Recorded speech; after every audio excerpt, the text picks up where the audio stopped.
नमस्कार दोस्तों, आज के हमारे इस वीडियो में हम आपके लिए करवा चौथ की पावन कहानी लेकर आए हैं। एक समय की बात है, एक साहूकार के 7 बेटे और एक बेटी थी।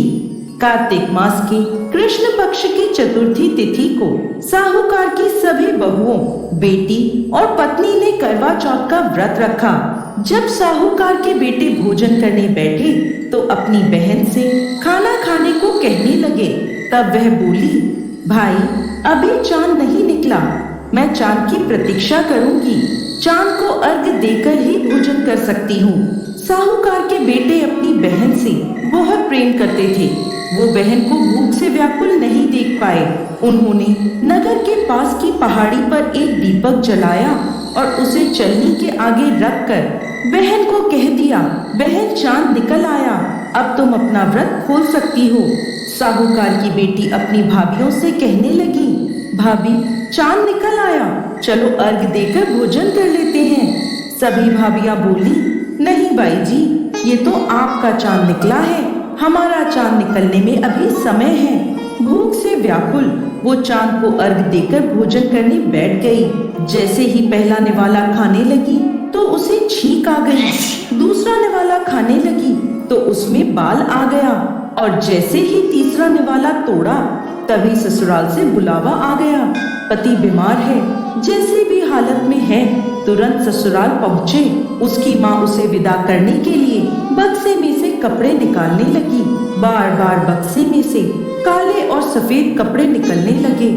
तब माँ घबरा गई और बेटी से बोली, बेटा रास्ते में जो भी छोटा बड़ा मिले उसके पैर छूती जाना, और जो कोई भी बूढ़ सुहागन होने का आशीर्वाद दे तो वहीं अपने पल्ले में गांठ बांध लेना। वो बोली, ठीक है माँ। ऐसा कहकर वो अपने ससुराल की ओर चल दी। चलते चलते रास्ते में उसे जो कोई भी मिलता वो उन सब के पैर छूती गई। सभी ने उसे खुश रहो, सुखी रहो, पीहर का सुख देखो, इस तरह आशीर्वाद दिया। ऐसे ही वो चलते चलते अपने ससुराल पहुंच गई। ससुराल के आंगन में छोटी ननद खेल रही थी। जब उसके पैर छुए तो उसने आशीर्वाद दिया, सदा सौभाग्यवती रहो, पुत्रवती हो। ये सुनते ही उसने अपने पल्ले पर गांठ बांध ली और अंदर गई। अंदर जाते ही देखा कि घर के आंगन में उसके पति का शव रखा है और उसे ले जाने की तैयारी हो रही है। वो बहुत रोई। जैसे ही उसके पति को ले जाने लगे वो रोती हुई बोली, मैं इन्हें कहीं नहीं ले जाने दूंगी। जब कोई नहीं माना तो साथ जाने की जिद करने लगी। उसकी जिद के आगे हार कर सबने कहा, ले चलो इसे साथ में। वो साथ साथ शमशान भी चली गई। अंतिम संस्कार का समय हुआ तो वो बोली, मैं इन्हें नहीं जलाने दूंगी। ये देखकर सब कहने लगे, पहले तो अपने पति को खा गई, अब उसकी मिट्टी भी खराब कर रही है। लेकिन वो नहीं मानी, अपने पति को लेकर बैठ गई और रोने लगी। ये देखकर सभी बड़ों ने निर्णय लिया कि इसे यहीं एक झोपड़ी डलवा दो। वो उस झोपड़ी में अपने पति को लेकर रहने लगी। पति की साफ सफाई करती, उसके पास बैठी रहती। दिन में 2 बार उसकी छोटी ननद खाना देने आती थी। वो हर चौथ का व्रत करती, चांद को अर्घ देती और चौथ माता की कहानी सुनती। जब चौथ माता प्रकट होती और कहती, कर वो ले, भाइयों की प्यारी कर वो ले, घड़ी बुखारी कर वो ले, तब वो उन चौथ माता से अपने पति के प्राण मांगती। लेकिन वो उसे कहती, हमसे बड़ी चौथ माता आएगी, तब उनसे अपने पति के प्राण मांगना। एक एक करके सभी चौथें आई। सभी यह कहकर चली गई। अब अश्विन की चौथ माता बोली, तुझसे कार्तिक की बड़ी चौथ माता नाराज है, वही तेरा सुहाग तुझे लौटाएंगी। तू उनके पैर मत छोड़ना और सुहाग का 16 श्रृंगार का सामान तैयार कर लेना। जब कार्तिक की बड़ी चौथ करवा चौथ आई तो उसने अपनी छोटी ननद से 16 श्रृंगार का सामान मंगवाया।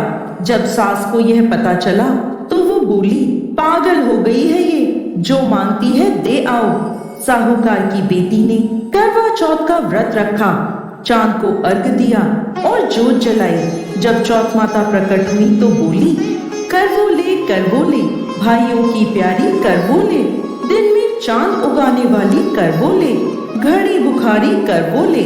उसने उनके पैर पकड़ लिए और बोली, माता मुझे मेरा सुहाग वापस करो। तब चौथ माता बोली, तू तो बड़ी भूखी है, 7 भाइयों की प्यारी बहन है, सुहाग का तेरे लिए क्या काम। तब वो बोली, नहीं माता, मैं आपके पैर तब तक नहीं छोड़ूंगी जब तक आप मेरा सुहाग वापस नहीं करती। अब चौथ माता ने एक एक करके उससे सुहाग का सामान मांगा। उसने सुहाग का सारा सामान चौथ माता को दे दिया। तब चौथ माता ने अपनी आंख से काजल निकाला, नाखूनों से मेहंदी निकाली, मांग से सिंदूर निकाला और उसे करवे में घोलकर छोटी उंगली का छींटा दिया, जिससे उसका पति जीवित हो गया। चौथ माता जाते जाते उसकी झोपड़ी पर लात मार गई, जिससे उसकी झोपड़ी महल बन गई। उसका पति जीवित हो गया। जब छोटी ननद खाना लेकर आई तो देखा भाभी की झोपड़ी की जगह महल खड़ा है। वो दौड़ी दौड़ी छोटी ननद के पास गई और बोली, बाई साहब, आपका भाई वापस आ गया, जाओ सासू जी को कहो गाजे बाजे से हमें लेने आए। छोटी ननद दौड़ी दौड़ी माँ के पास गई और बोली, मामा भाई जिंदा हो गया। माँ बोली, भाभी के साथ तेरा भी दिमाग खराब हो गया है।